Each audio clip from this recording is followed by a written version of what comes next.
একদা মহানবী হযরত মুহাম্মদ সাল্লাল্লাহু আলাইহি ওয়াসাল্লাম একজন সাহাবীর প্রয়োজন মেটানোর জন্য এক ইহুদির কাছ থেকে ঋণ নেন।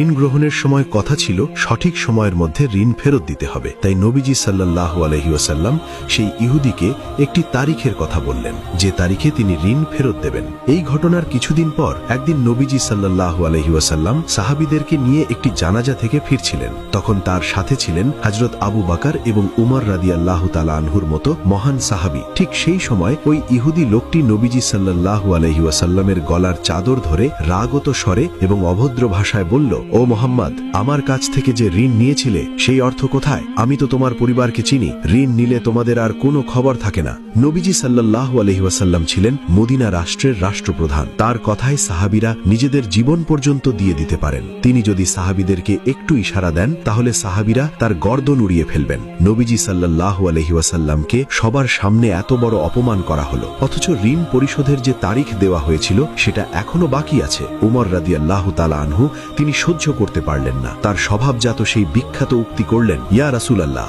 আপনি অনুমতি দেন, আমি তার দেহ থেকে মাথা বিচ্ছিন্ন করে ফেলি। নবীজি সাল্লাল্লাহু আলাইহি ওয়াসাল্লাম এক্ষেত্রে যেমন ক্ষমতাবান ছিলেন, তেমনি তিনি ন্যায়পরায়ণও ছিলেন। লোকটি যেভাবে মহানবী সাল্লাল্লাহু আলাইহি ওয়াসাল্লামের চাদর ধরে অপমান করেছে, মহানবী চাইলে লোকটিকে শাস্তি দিতে পারতেন, কিন্তু তিনি উল্টো ওমর রাদিয়াল্লাহু তাআলা আনহুকে বললেন, ওমর, তোমার কাছে তো উত্তম ব্যবহার আশা করা যায়। তুমি এইভাবে না বলে বরং আমাকে বলতে পারতে আপনি তার ঋণ পরিশোধ করুন, কিংবা ইহুদি লোকটাকে বলতে পারতে যে আপনি সুন্দরভাবে ঋণের কথা বলতে পারতেন। অসুন্দরের জবাব সুন্দর দ্বারা, অউত্তমের জবাব কিভাবে উত্তম দ্বারা দিতে হয় সেটা নবীজি সাল্লাল্লাহু আলাইহি ওয়াসাল্লাম ওমর রাদিয়াল্লাহু তাআলা আনহু সহ উপস্থিত সাহাবীদেরকে শিখালেন। অতঃপর রাসূল সাল্লাল্লাহু আলাইহি ওয়াসাল্লাম ওমর রাদিয়াল্লাহু তাআলা আনহুকে নির্দেশ দিলেন, ওমর, যাও তার সাথে এবং তাকে তার ঋণ পরিশোধের পর আরো 32 কেজি খেজুর দিও, কারণ তুমি তাকে ভয় দেখিয়েছ।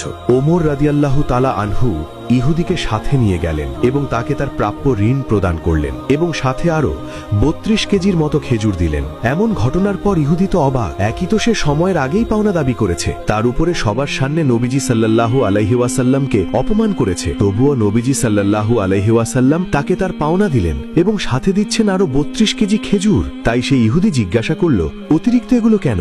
ওমর রাদিয়াল্লাহু তাআলা আনহু বললেন, কারণ আমি তোমাকে হুমকি দিয়েছি, সেটার কাফফারা হিসাবে নবীজি সাল্লাল্লাহু আলাইহি ওয়াসাল্লাম এগুলো দিতে বললেন। এ কথা শুনে লোকটি বলল, ওমর, তুমি কি জানো আমি কে? ওমর রাদিয়াল্লাহু তাআলা আনহু বললেন, না, আমি জানি না তুমি কে। লোকটি বলল, আমি যায়েদ ইবনে সুন্নাহ। তার নাম শুনে ওমর রাদিয়াল্লাহু তাআলা আনহুর চক্ষু যেন চরক গাছ। যায়েদ ইবনে সুন্নাহ মদিনার সেই বিখ্যাত ইহুদির আবাই।